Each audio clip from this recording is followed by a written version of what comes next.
So just cross the border in Bosnia, and it's pretty straightforward. The Serbian border, they've been scrutinizing my passport. Usually they're scrutinized before you go in, not on your exit. Whereas in the side of Bosnia, and the guy just look at me and look at the passport, and then off I go. He stamped it straight away. Anyway, I'm in Bosnian side now, so that's the Bosnian flag.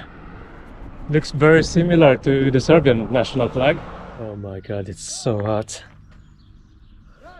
It's 38 degrees Celsius. It's 3 p.m. Jesus. I've only cycled from the nearest town for about 5 minutes. I thought I was gonna gain some momentum, but I couldn't. It's too hot. I'm thinking maybe I should use this car wash to wash myself. That'd be new.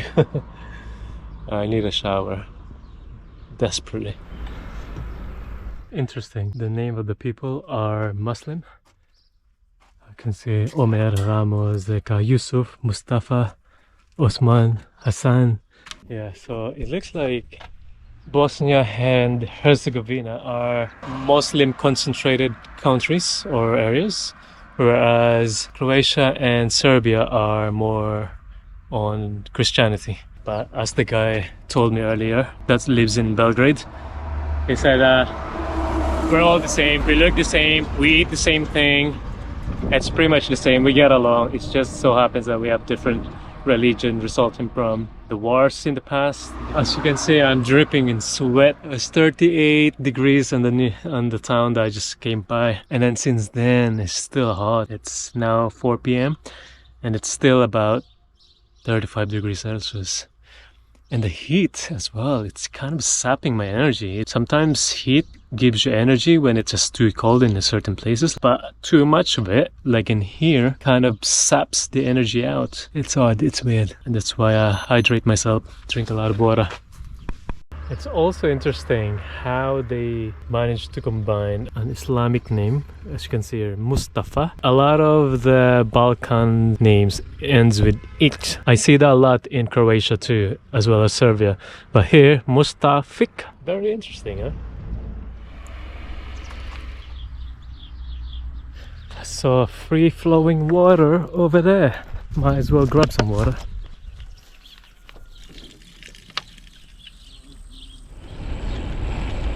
Hello. Hello. Hello. How are you?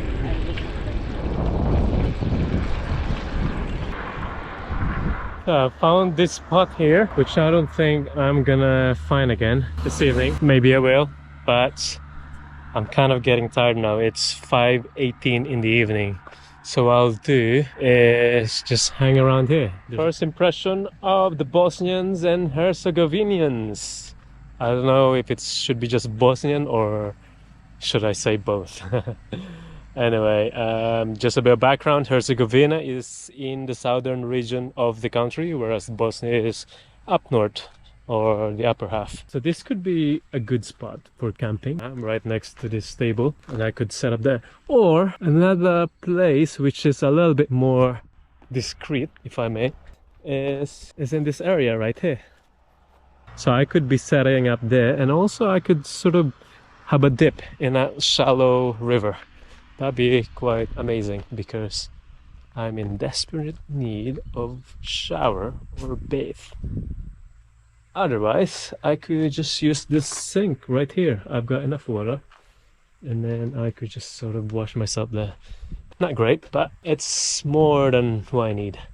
Yeah, I don't really need to set up my tent until late evening, so I could just sort of sit here and relax. First impression of the Bosnian and Herzegovinian, they're quite friendly. They always smile, they always approach you. It kind of reminds me of the guys that I climbed with the other day. They told me that this country is quite friendly. They're always bubbly, they always like to have a laugh. It kind of reminds me of Spanish people, actually. They're like the Spanish people of the western part of Europe. They're great people. I mean, wherever you look, they're just like wave at you, hooray at you. They're kind of like beep at you.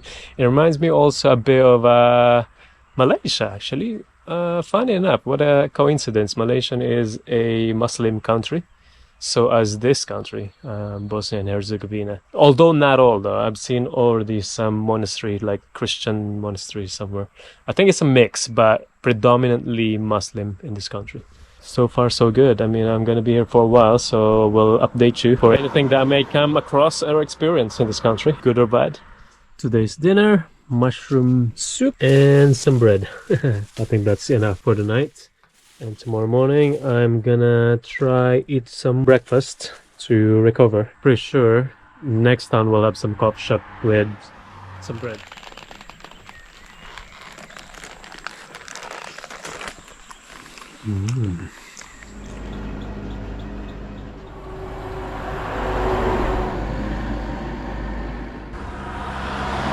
There's so much traffic. It's one of the main roads, so it's gonna be quite loud this evening, depending on how late these trucks, cars and buses will go on for. I just set up my tent over there in the field, but it was one of the most exhilarating yet scary moments, because Bosnia and Herzegovina had a history of several wars back in the days. There was a lot of bombs being planted all over the country, and apparently not all of them had been debombed or taken out of the field or whatever. Although I feel confident that this field is safe, how will I know, right? So this is the tractor's line I'm following. That was a tough night, but I survived. I didn't get bummed out on my first night here in Bosnia and Herzegovina. Next up, I don't know. But I'm heading to Sarajevo. What does it says in my sat nav? Let me see, how far are we? So it's 247 kilometers away. So what is that? Roughly 5 days if I can do 50 kilometers per day. If not, then I would say give and take 6 days or 7 if I'm pushing it, or if the road's pushing me. Right.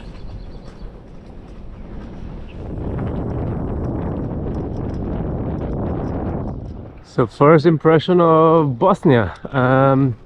Well, apart from the jolliness that I mentioned earlier, their houses tends to be a lot bigger and they're colorful. I like it. They all have verandas outside, which is nice.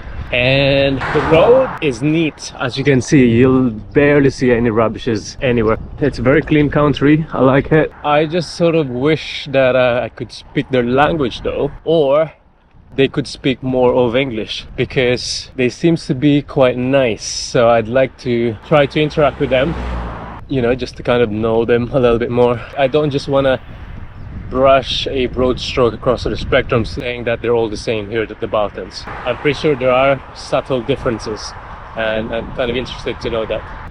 So beautiful. The houses and the hills, so picturesque. And the fogs as well. Funny enough, it's foggy, but the temperature is mild. I don't know, I don't understand.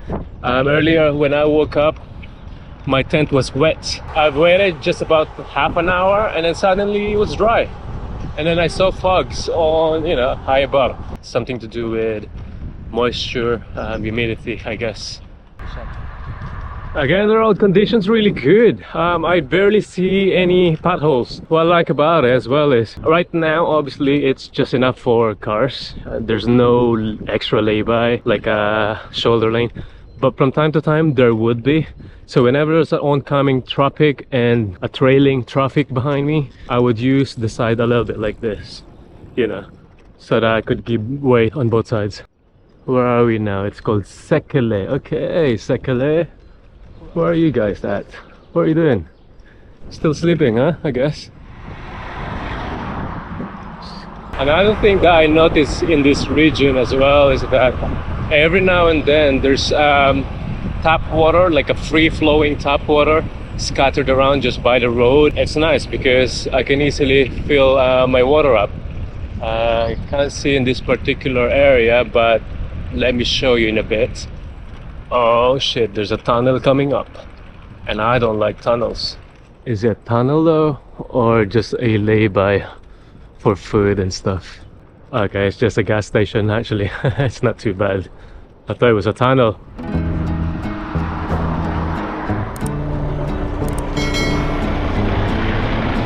No.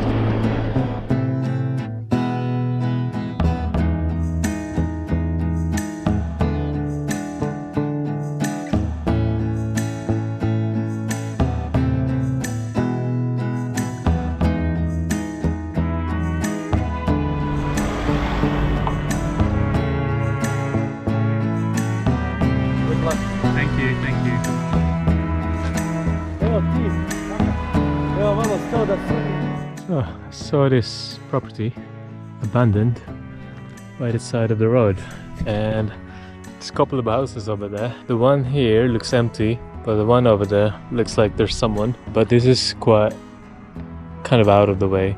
The reason why I don't want to carry on is because if I keep on cycling towards Sarajevo, there's gonna be a lot of people and I'm probably gonna struggle finding a spot.